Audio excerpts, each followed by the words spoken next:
نماز پڑھیں گے بھائی، نماز پڑھیں گے. نماز سب سے ضروری ہے، یہاں کے لیے بھی ضروری ہے، آخرت کے لیے بھی ضروری ہے.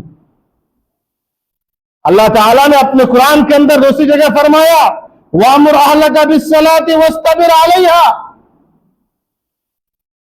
کہ آپ اپنے گھر والوں کو نماز کا حکم دیجئے. کیا دیجئے بھائی؟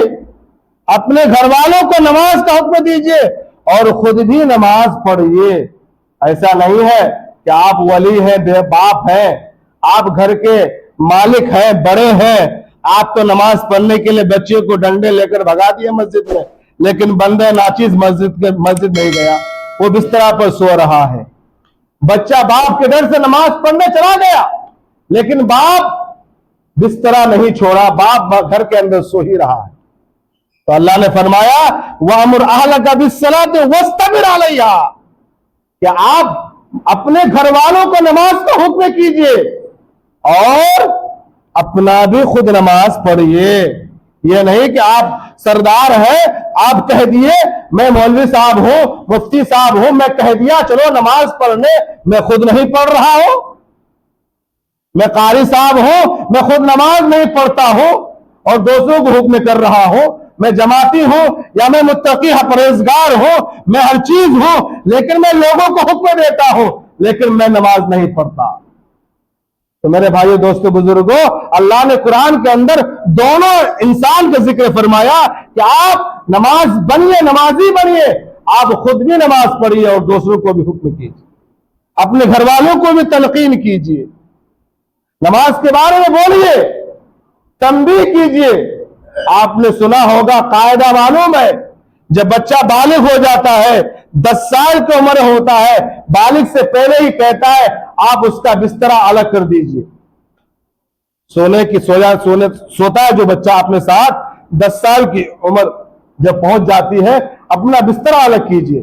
اور جب 10 سال کے بعد بالغ پہ پہنچتا ہے تو اس کو تنبیہ کیجئے نماز کے لیے، ماریے.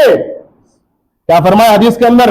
مارنے کو کہا ہے کہ آپ اس کو تنبیہ کیجئے اور کڑی نظر سے تنبیہ کیجئے کہ خدا کی یہاں تجھے پیشی ہونا ہے، قیامت کے دن تجھے حاضری ہونی ہے، تم پر نماز اللہ نے فرض کیا ہے، تم بالغ ہو گئے، تم نماز پڑھو، مسجد تک لے جائیے اور طرح طرح کے قوانین اس پر بنائیے.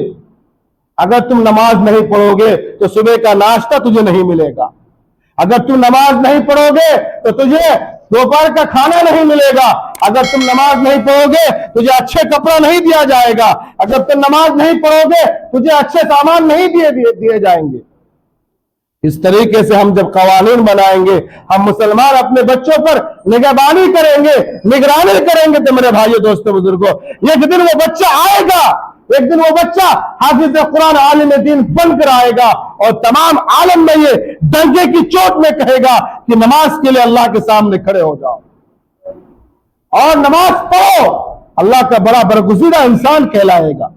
بچپن سے اس کی تربیت کرنی ہوگی. آج ہمارا معاشرہ ایسا بگڑ چکا ہے، ایسا برا حال ہو چکا ہے، بچوں کو تربیت ایسی دی جا رہی ہے، نعوذ باللہ من ذالک، مجھے بولنے پہ شرم آ رہی ہے. بچے جوان ہوتے ہیں، بچوں کو قرآن اور حدیث اور اس تمام چیزوں کی باتیں نہیں بتلاتے، نماز کے بارے میں نہیں بتلاتے، بلکہ ان کے سامنے موبائل کھول کے بتلاتا ہے بیٹا یہ فلاں ہیرو ہے، یہ فلاں بیٹا یہ فلاں سیریل کا ہیرو ہے، یہ بیٹا فلاں چیز ہے.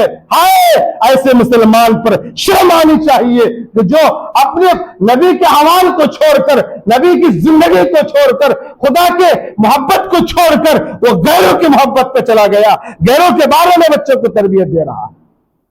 نعوذ باللہ من ذالک. ایسے خاندان پر اللہ کی بڑی پکڑ ہوگی. میں کئی جگہ دیکھا کہ بچہ بڑا ہوتا ہے تو بچے کو فلاں چیز کی باتیں بتلائی جاتی ہے، بیٹا ٹاٹی میں بان ایسا دیا جانا چاہیے، بیٹا فلاں کام ایسا کرنا چاہیے. بیٹے کو بٹھا کے یوں نہیں بتایا جاتا بیٹا سورہ فاتحہ اس طریقے سے پڑھنا چاہیے، بیٹا نماز تم پڑھ کے سکھاؤ کہ نماز کس طریقے سے تم پڑھتے ہو. بیٹے کو کھڑا کر کے تربیت دینا چاہیے، بیٹا تم 2 رکعت نماز فجر کی پڑھ کے دکھاؤ.